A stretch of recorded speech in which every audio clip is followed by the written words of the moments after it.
The demystification of fantasy. The ever more common process through which a magical, mystical race of fantastical creatures are turned into modern-day hippies, cosplaying as characters they know nothing about. A topic beautifully illustrated by the announcement that the upcoming Lord of the Rings TV series created by Amazon will feature black, brown, Asian, and Maori hobbits. It sounds like a joke. It should be a joke, and hell, it is a joke. But no cloud so dark that it doesn't have a silver lining. This is another excellent example of the need for basic quality control and gatekeeping in fandoms. Now, obviously, no one is honestly expecting Amazon's The Lord of the Rings to be good.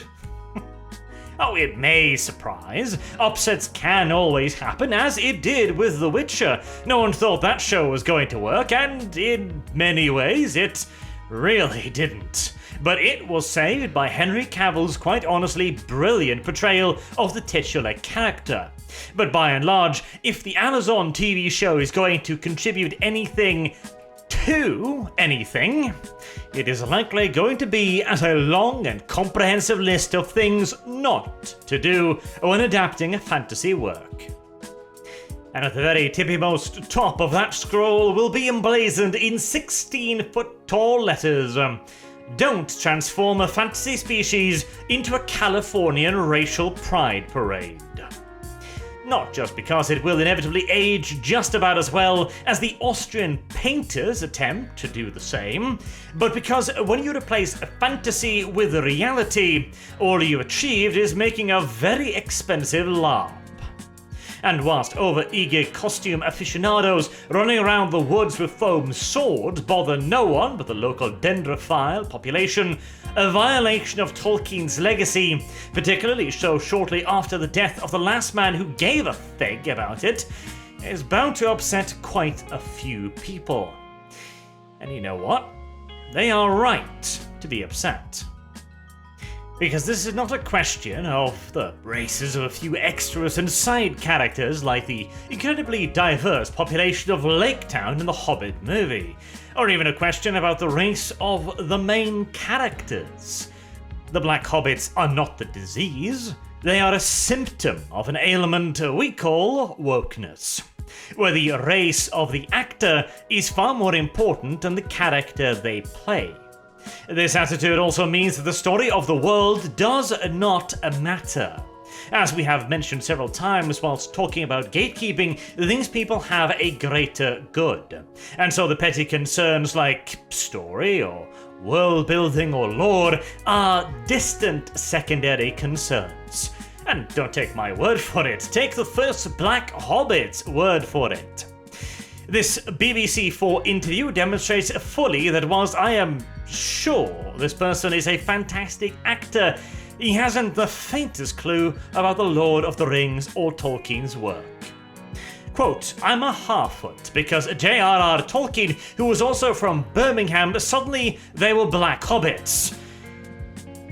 Bear in mind, this is taken from a radio interview, so a certain degree of speaky fasty is likely to occur, but suddenly is most definitely the correct term to use.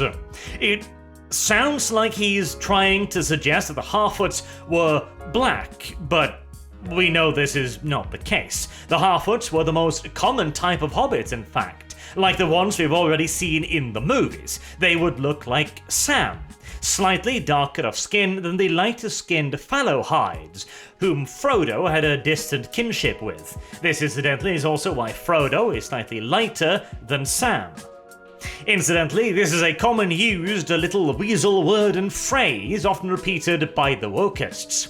They will find a phrase in a source material or in a book, like what they have done here, where the Harfoots are described as browner of skin. That, of course, being in comparison to the very fair-skinned Fallowhides. And it gets a lot worse than that. Quote, "It's about the early days of the Shire and Tolkien's environment, so we are an indigenous population of Harfoots. We're hobbits, but we're called halfwits. We're multicultural, we're a tribe, not a race, so we're black, Asian, and brown, even Maori types within it.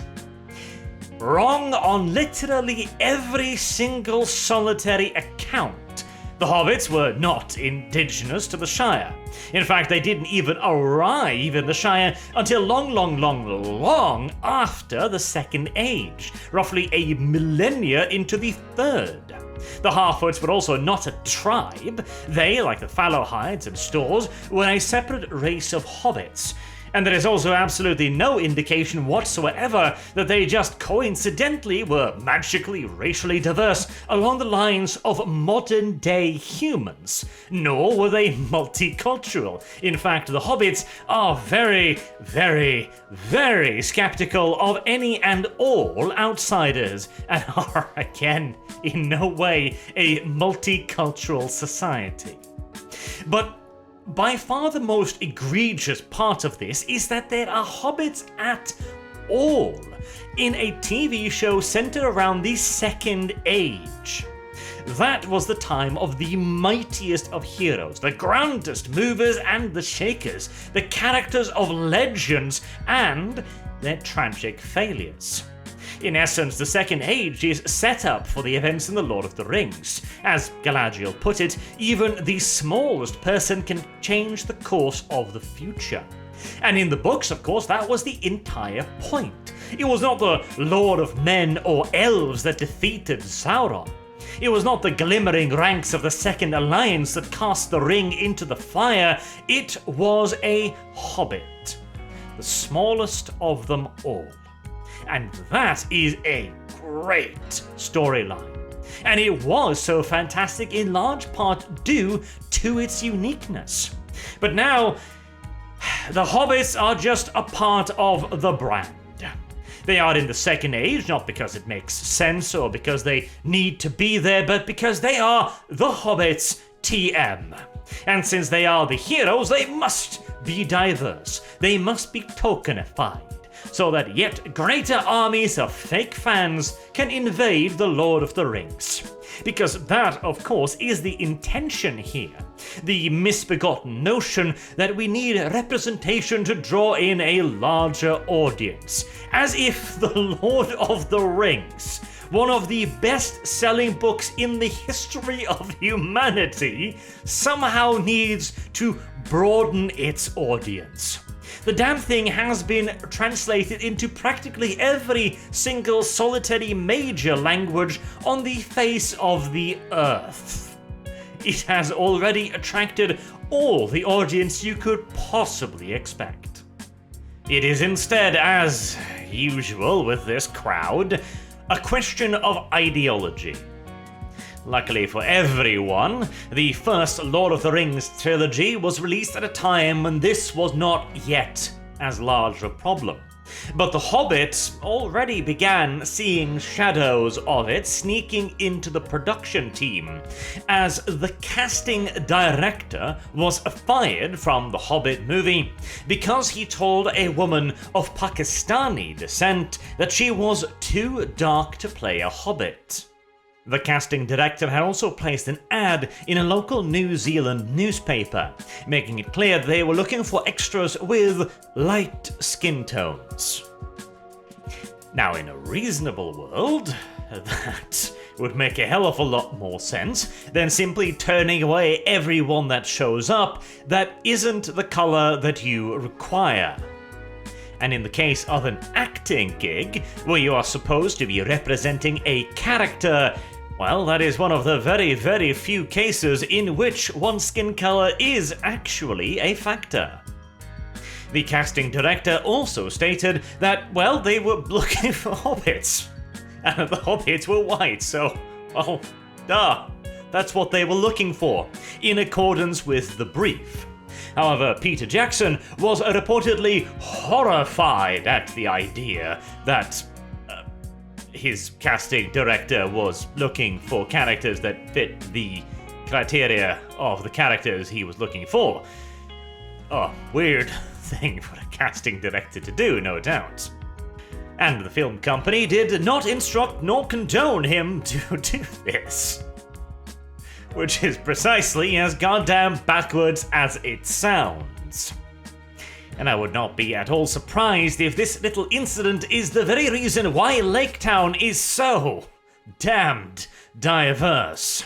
And probably had a fair little bit of influence as well on the far more racialized casting for the Amazon's Lord of the Rings TV series, particularly as things have progressed quite a bit since then. We no longer need fear the harmful effects of whitewashing and the undoubtable damage it will do to the poor, unexpected moviegoers. No. Anybody seeking for light-skinned actors would immediately be fired, just like the acting director. Whereas, incidentally, the British Broadcasting Corporation instructing white people that they need not apply for jobs at the BBC. That is, of course, entirely fine and acceptable. Nobody was fired for that. And maybe all of this wouldn't even be such a big problem if it weren't for the fact that we also know that this kind of mindset leads to objectively worse stories. Unsurprisingly, again, when the race of the actor is more important than the character, you are going to see a rather nasty dip in quality. And nowhere have we seen this as well than in the comic market. This has been making the rounds as of late, but this is the 20 top graphic novels for April 2021. It's literally all manga. The entire American adult graphic novels market has been so thoroughly conquered, there isn't even a trace of blood left on the battlefield. Unsurprisingly, when you simply focus on making good stories with interesting characters, cool art styles, and, perhaps most importantly, an actual ending, you're gonna do pretty damned well. We're also starting to see more and more Asian entrings into the general entertainment market too.